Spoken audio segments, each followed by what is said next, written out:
Adema, a very quick one. Emma de kam na si ekwu mgbe obula. Ana m agba ama. Amaka m na agba.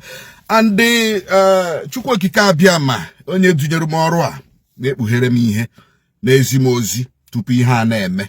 Onwe ihe ike mere nọ nso nkwa. Okike abịa ma na-ekpughere ma arrest ha o, ma plan ha o and ihe niile. Okike abịa ma na-ekpughere. Mana ọ ga-asị m na ihe a ya eme mana onwe ihe ya eme m. Now, whatever I need. Now, from a reliable information gathered, Imo State government is at it again. Imo State government is at it again. Imo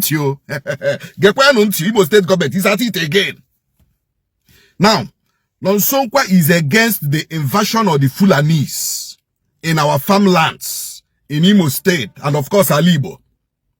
Nonsonkwa is against the kidnapping, both by Igbo and the Fulani Herdsmen. But probably Nonsonkwa is a problem to them. Nonsonkwa is a problem to some people in Imo State government. A problem that is obstructing their relationship with Ndugu. As I am talking to you now, from a reliable information, 4 Northerners dressed in military uniform have been imported into Imo State. Ala Igbo Hotel, they are tracking Nonsonkwa. 2 people from this government, they are showing them tracks in Nonsonkwa and they tracing Nonsonkwa. This is their plan. Hage army uniform, where he lost on the army, block one Nonsonkwa. Bruno Nonsonkwa disappear. Their plan this time ha Bruno Nonsonkwa no more. Nka wuzi Bruno Nonsonkwa ga cell, but Bruno Nonsonkwa ga prison. Nka these northern people, Made Ndugu ina, has to defend army now that have already entered Imo State for the past 1 week. That is the reliable information gathered. For the past 1 week, they are now in Imo State. 4 of them with a Madeboa. She from this government. Hana is tracing Nonsonkwa. Ne Sogaria. You know, ne Sogaria. Ne haga strike. Their plan will have Hana Nonsonkwa now. Haburie, Mbruka, Umbrucha. But I want to tell the government of Imo State.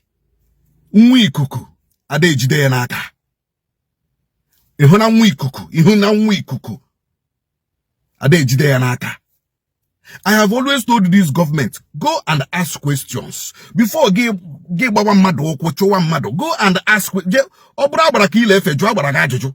Chobuli lefe joa ya jojo. Onyak biko shebe yowa. How mumu ikuku. Ikukada manonya. And I challenge Imo State government to try this one actually now. I challenge the government of Imo State. Ihunandu ugwa mada na unushu ugu na wabata sega hefendi ame. Diga helos on the army, Hana Gagari, with a mother boy, Imo State. None of this government today Sogari and they trace and are tracking on Sonkwa. Asumuno Wagodin Ka now. No, try it. I said it and I will say it again. And when me ke waru no so Imo State. As far as I me kwejoku, as far as I don't joku, as far as I me kuchitere Igbo, ne kuchitere Imo, that anya cho anything that will cause us insecurity. Moshina Igbo, Moshina nde Fulani. So, we have gathered that information. And the reliable informant is there, giving us information on daily basis. 4 Northerners in military uniform. Unugebu, military hillocks. Plan unowo, ekuru hana Nonsonkwa. Piam, ye disappear.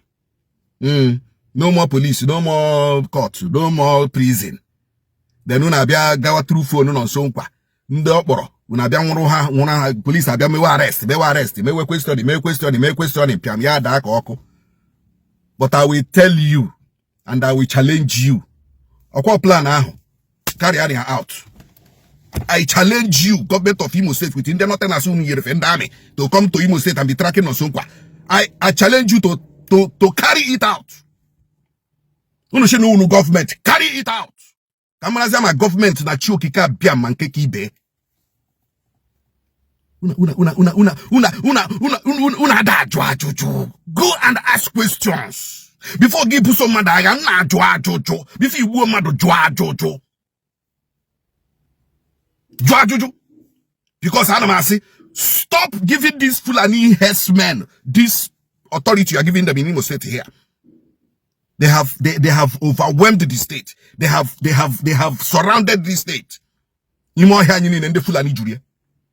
Uncompleted build the city when Imo State, the Fulani Julia. And them are the Koyonubi, Alayani.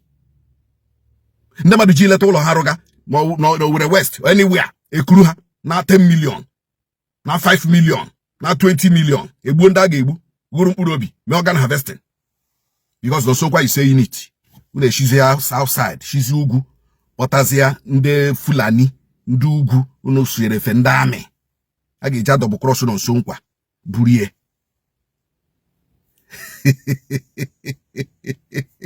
Obinigwe. Achibuo Gnochi.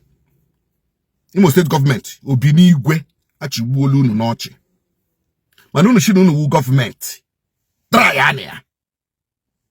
Unu Shinu government. Try it. Unu succeed yele. Mama na uhu chukwu kika abia maka mnefe. Yama bagu ejoku. We know the hotel they are lodging. 4 of them. We know them very well.